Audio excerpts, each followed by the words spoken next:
Hi folks, I'm at Shiloh this morning looking at some of the tree damage that has happened about a month ago in late October. Had a windstorm, wasn't a tornado, straight line winds, but this is pretty bad, a lot of trees taken down. Really sad. Ruggles Battery here.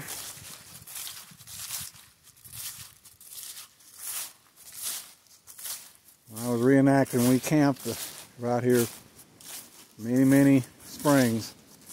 So there's trees down, and they've cleaned up a lot of this. This has been a month ago, but there's trees down all through these woods here. I mean, we're talking about thousands of trees taken out. It's going to take a long time for them to get this mess cleaned up, and they've really already done a lot. I'm sorry for the bad light shooting into the sun. A photographer ought to know better, but I just want you to see some of this along the main road here. I mean, it looks like an atomic bomb blast. And this is one of our national parks.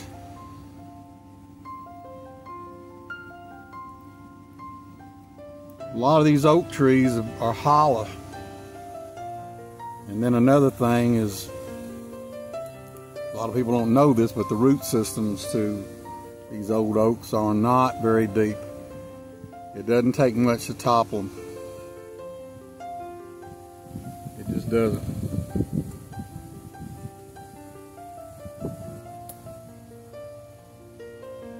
This is sad.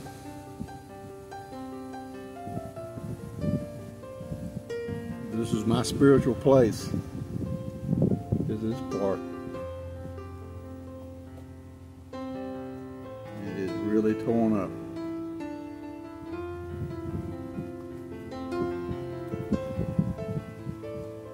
It'll be a long time before this looks like it used to. Probably won't even be in my lifetime. I'm saying this happened a month ago, back in October.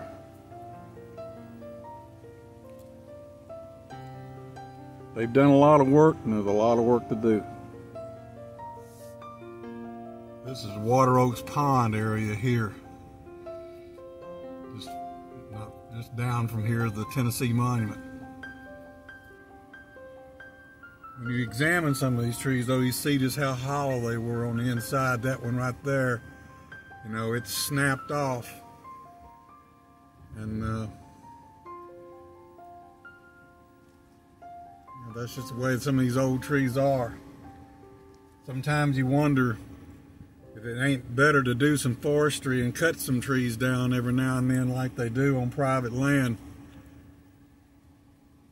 you know, to keep this from happening. At least that got saved. That's the Tennessee Monument right there. At least she's all right. There's a whole lot not far away that really got damaged.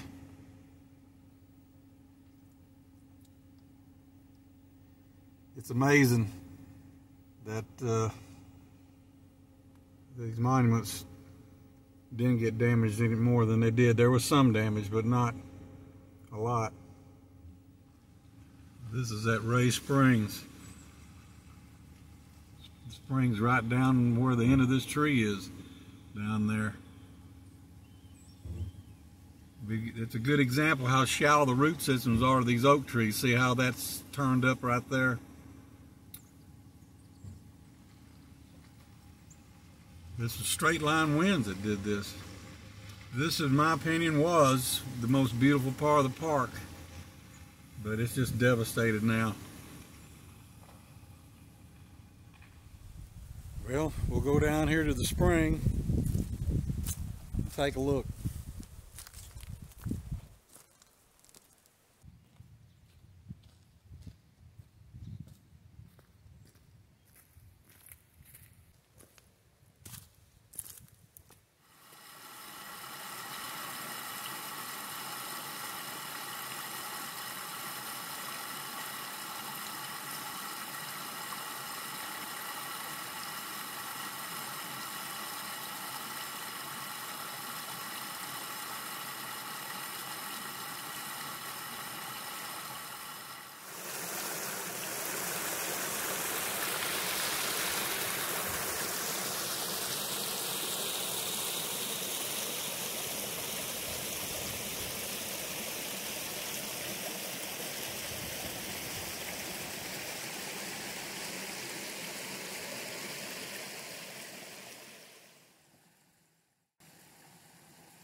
houses battery over my shoulder there.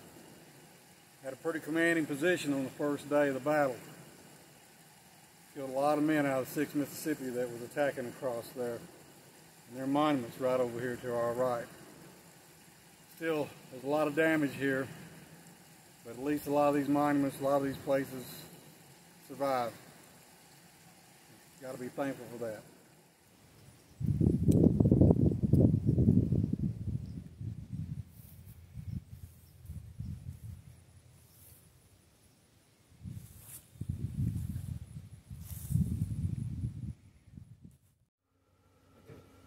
This is the Indian Mounds area.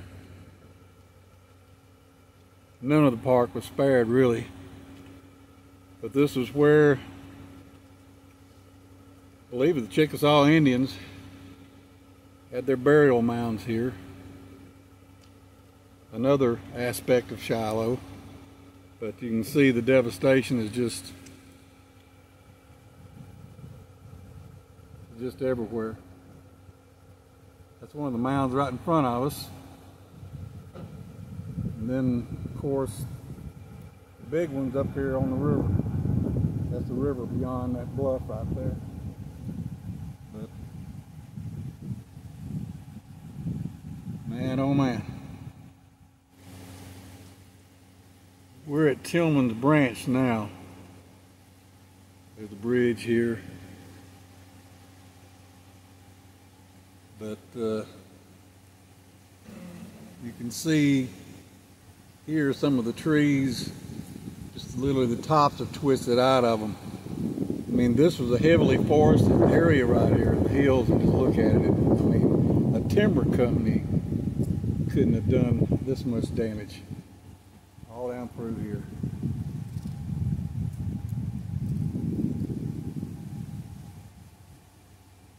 The top of that tree right there.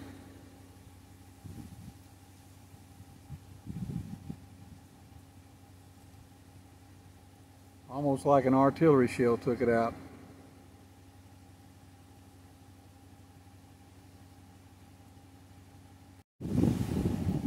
There are literally few, if any, mature trees left standing in this hollow right here. And it's like this on both sides of the road. Well, there's one up here.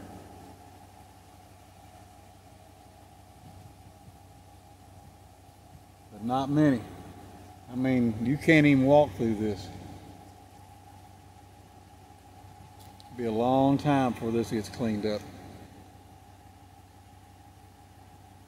I've been here when there's been some tornadoes. When I was reenacting a couple of times, tornadoes came through on the weekends we were there, especially being early April, but it was always localized. It wasn't all over the park like this.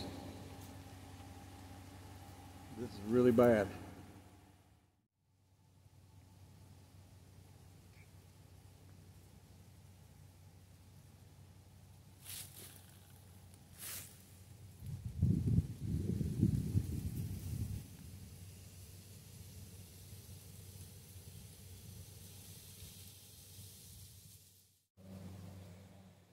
We're down here in the area of the main Confederate burial trench now. Of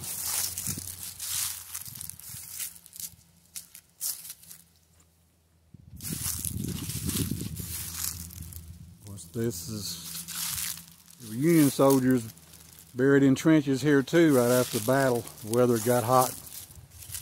But they were removed after the war to the now National Cemetery. The Confederate soldiers remained buried in trenches on the field.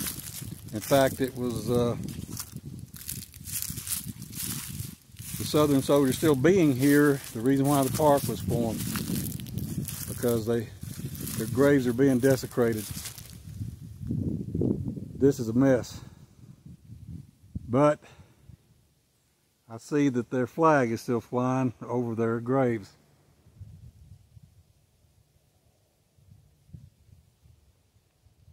At least it's still being taken care of.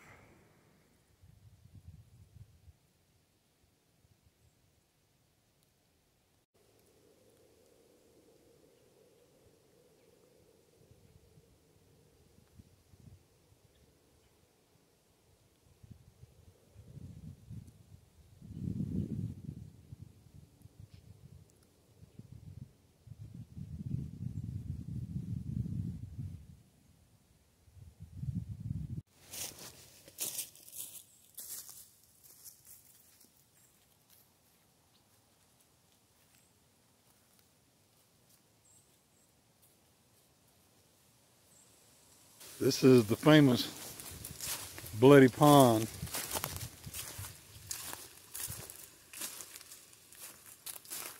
And trees down all around it.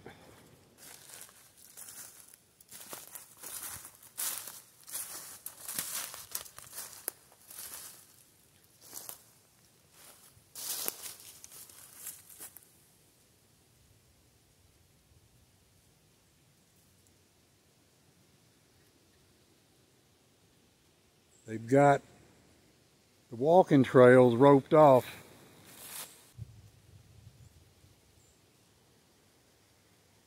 And the park would prefer people not to use them right now. I don't know when they're going to open back up.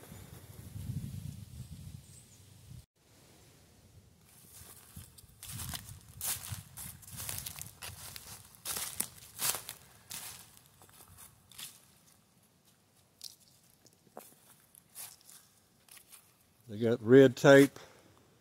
This is the old sunken road. We're not far from where Albert Sidney Johnson was mortally wounded, over in the peach orchard to our left. But they've still got places roped off where you can't go in through the woods, at least for right now, because it all looks like this. I mean, they've already cut up a bunch of these trees. They've done a magnificent job.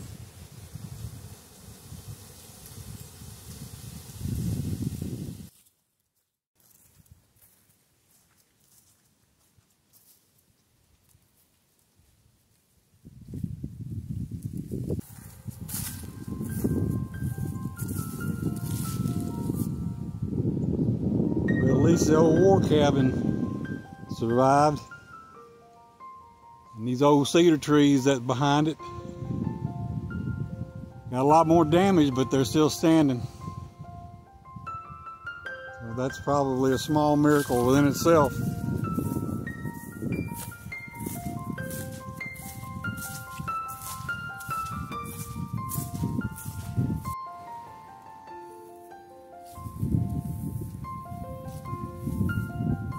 They just reworked this chimney recently.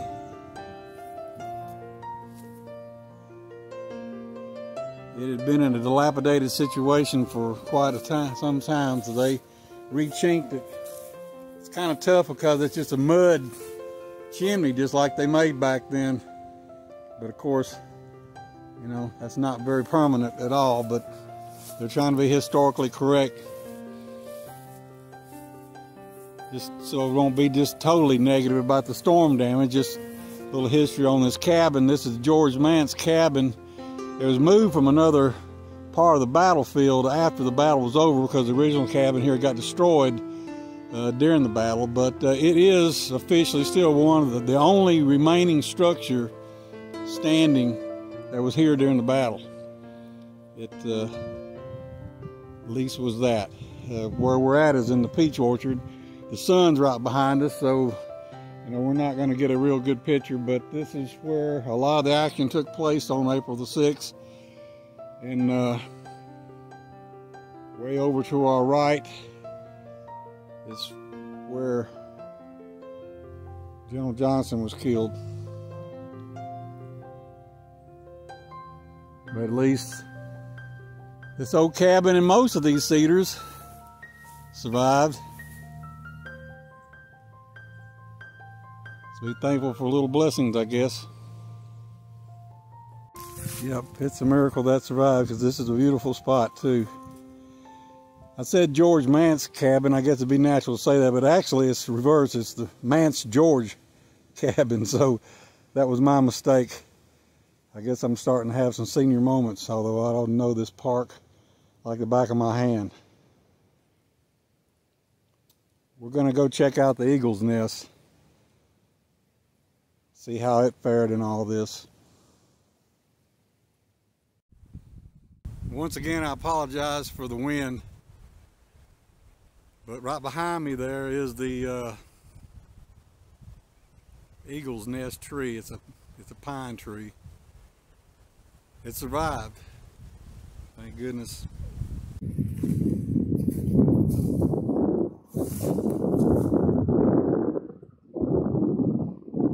Close call. There's a tree down right beside it. We'll look a little bit closer, but there is an eagle nest up in that pine tree. It is there. And I was here to hopefully see them working on it, but it's just a miracle that it survived because there are trees down all around it. On the other side of the road here,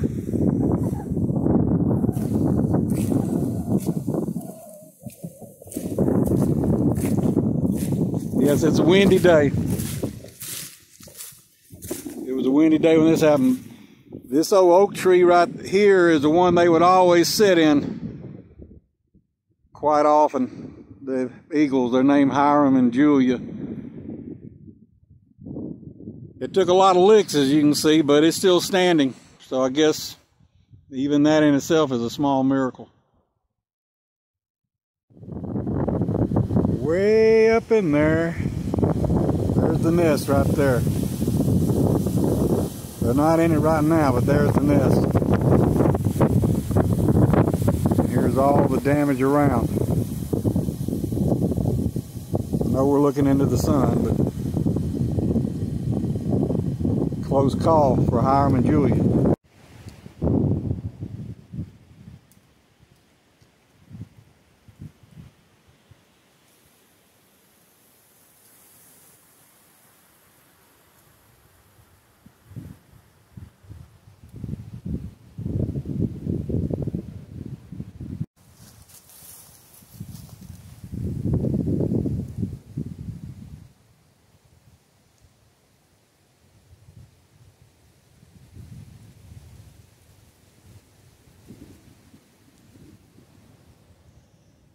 You know, pine trees aren't known to be very durable, especially some this big.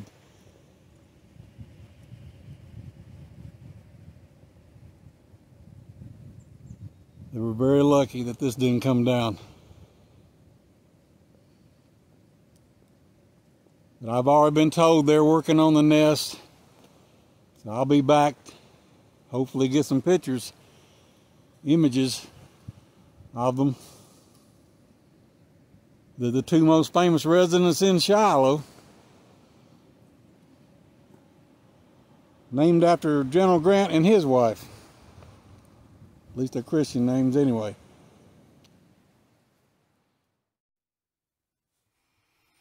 Well, I'm back in my vehicle out of the wind. It's pretty windy out there. I know the audio is not going to be very good, but this is going to pretty much wrap it up for Shiloh and the storm damage. It'll recover. I'm old enough to remember the ice storm in 1974, and it was very devastating. I mean, it took out a lot of trees. These, like I said before, these oak trees don't have a very deep root system, and a lot of them are hollow.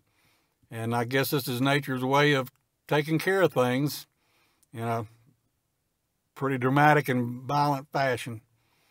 But I just thought I'd like for y'all to see a little bit of this. I haven't been down here since this happened, and like I said, it was back at the end of October when this did happen, but I stayed out of here because they had enough to worry about.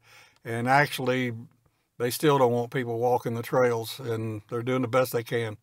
They really are. This is massive damage. I talked to a fellow photographer earlier this morning that likes to come down here and film the eagles too, and he said that they estimated several thousand, maybe 15,000 trees lost on this park, 4,500 acre park. So that's nature at its most violent, but I guess it could have been worse. The eagle's nest still there. The Mance George cabin's still there. A lot of the historical landmarks are still there. There's some damage, but it could have been worse. But they'll recover, and I'll be back. Thank you for watching. Bye-bye.